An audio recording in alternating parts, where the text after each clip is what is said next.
रहा है कि अनीश खान का जो हत्या है वो कोई आइसोलेटेड इवेंट नहीं है। इसके पहले हमने देखा जो भी लोग एनआरसी सीए के खिलाफ, जो भी छात्र सड़क पे उतर के प्रोटेस्ट कर रहे थे, आवाज़ उठा रहे थे, उनके साथ किस तरीके से दमन पीड़न हुआ।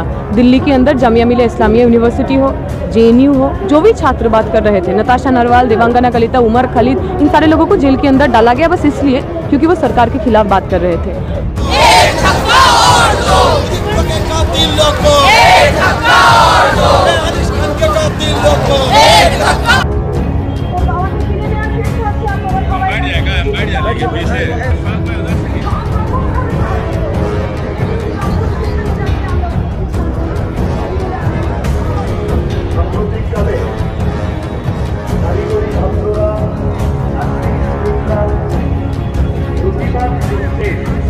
আলিয়া বিশ্ববিদ্যালয়ে ছাত্র আন্দোলন, আলিয়া বিশ্ববিদ্যালয়ের ছাত্ররা আজ আছে, তারা আপনাদের সামনে কিছু বলতে।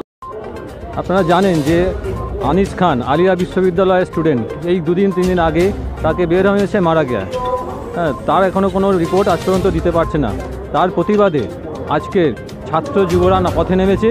তারা দাবি করছে অবিলম্বে আনিস খানের দ্রুত তদন্ত চাই। তাই আমরা এই মুহূর্তে দাঁড়িয়ে আছি কলকাতার প্রাণকেন্দ্র মহাজি সদস্যনে। আসুন দেখা যাক তারা কি বলছে এই প্রতিবাদ নিয়ে, এই আনিস খানের মৃত্যু নিয়ে। लग रहा है कि अनीश खान का जो हत्या है वो कोई आइसोलेटेड इवेंट नहीं है। इसके पहले हमने देखा जो भी लोग एनआरसी सीए के खिलाफ, जो भी छात्र सड़क पे उतर के प्रोटेस्ट कर रहे थे, आवाज़ उठा रहे थे, उनके साथ किस तरीके से दमन पीड़न हुआ। दिल्ली के अंदर जामिया मिलिया इस्लामिया यूनिवर्सिटी हो, जेएनयू हो, जो भी छात्र बात कर रहे थे, नताशा नरवाल, देवांगना कलिता, उमर खालिद, इन सारे लोगों को जेल के अंदर डाला गया बस इसलिए क्योंकि वो सरकार के खिलाफ बात कर रहे थे। हमने ये पश्चिम बंगाल के अंदर ये अनीश खान का जो हत्या हुआ है, हमें लगता है ये उसी स्क्रिप्ट का एक पार्ट है। वहाँ पे जैसे मोदी जी अपने खिलाफ कुछ बात नहीं सुन सकते, यहाँ पर भी ममता बनर्जी अपने खिलाफ कोई बात भी सह नहीं सकते। इसीलिए रात 1:30 बजे पुलिस आता है विदाउट एनी वारंट, कोई उनके पास कागज़ नहीं है, क्यों वो लोग आ रहे हैं इन्वेस्टिगेशन करने के लिए उसका कुछ भी क्लियर नहीं है। अंदर आते हैं, बंदूक दिखा के उसकी पापा को बंद कर देते हैं और उसके बाद उस लड़के का लाश हमें मिलता है। 3 दिन बीत गया है, अभी भी पुलिस की तरफ से कुछ भी कॉन्क्रीट नहीं आया कि वो लोग कौन थे।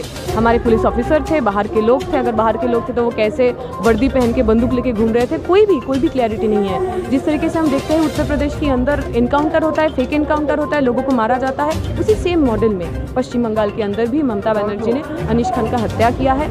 पूरी देश में जिस तरीके से अल्पसंख्यक जो है, माइनॉरिटी जो है, उनके ऊपर जो दमन पीड़न चल रहा है, पश्चिम बंगाल उसमें एक आइलैंड जैसा था, एक ऐसा राज था जहाँ पे हमने कभी सुना नहीं था कि दंगा होता है, जात के नाम पे, धर्म के नाम पे एक दूसरे को लोग मारते पीटते हैं।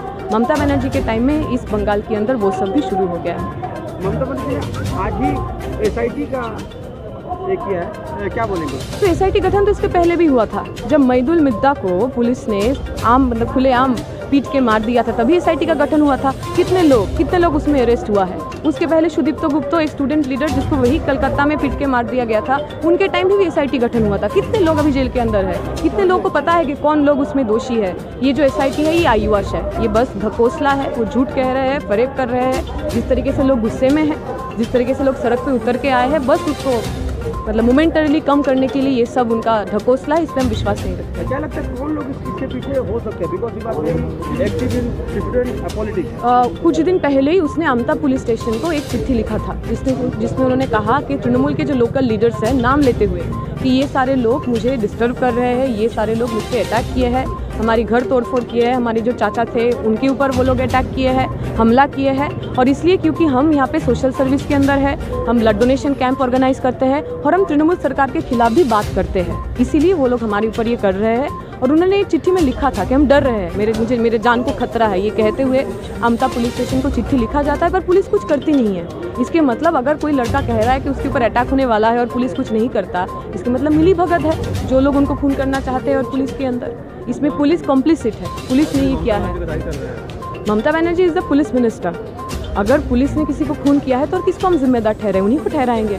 2021 में उनको एक साफ मैंडेट मिला था, जो लोग अमन पसंद लोग हैं, जो लोग माइनॉरिटी तबके से आते हैं, पिछड़े तबके से आते हैं, बहुत सारे लोग ममता बनर्जी को बस इसलिए वोट किए थे ताकि बीजेपी ना आ जाए।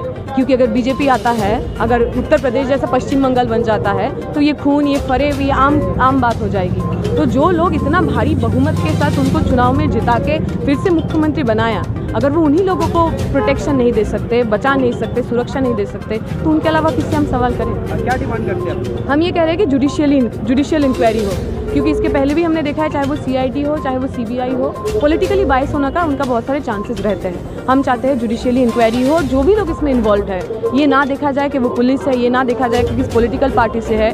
जो लोग इस 28 साल के लड़के की कत्ल में शामिल है, उन सारे लोगों को सख्त से सख्त सज़ा देनी चाहिए।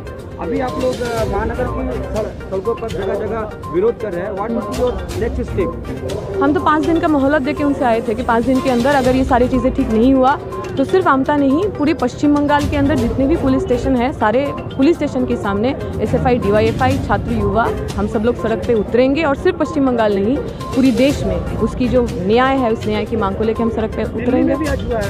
हाँ, बंग भवन के सामने SFI, DYFI का हमारा कॉल था, क्योंकि अगर हम कुछ कहीं पे दूसरा जगह पे प्रॉब्लम होता है, MP भवन के सामने जाता है, कर्नाटका भवन के सामने जाता है, तो अगर बंगाल में कुछ दिक्कत होगा, उसका प्रोटेस्ट भी बंग भवन के सामने ही होगा।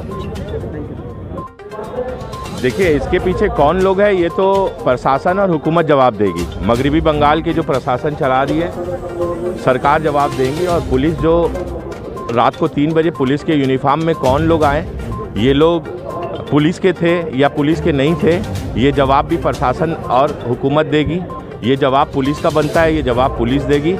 हम लोग का यही डिमांड है कि इसके लिए पूरा एक इन्वेस्टिगेशन होना चाहिए, प्रॉपर इन्वेस्टिगेशन, ना कि न्यूट्रल इन्वेस्टिगेशन होना चाहिए। और ज़रूरत पड़े तो हम लोगों का डिमांड है फास्ट ट्रैक कोर्ट के ज़रिए इसका जो भी दोषी है, दोषी को सामने लाया जाए और सख्त से सख्त सज़ा दिया जाए। यही हमारा डिमांड है। बिल्कुल सही बात है, पहले वो हमारे संयुक्त मोर्चा में वो असेंबली इलेक्शन में पूरे तरीके से वो एक्टिव थे, और उसके बाद देखा गया कि वो हम लोगों का ISF का जो स्टूडेंट विंग्स है उसको वो मजबूत कर रहे थे पूरी तरीके से। और यही जो है आंखों में खटक रहा है कुछ लोगों का, कुछ पार्टियों का आंखों में ये खटक रहा है कि ISF जिस तरह से मजबूत हो रहा है, तो मजबूती को रोकने के लिए ये सब हथकंडा अपनाया जा रहा है।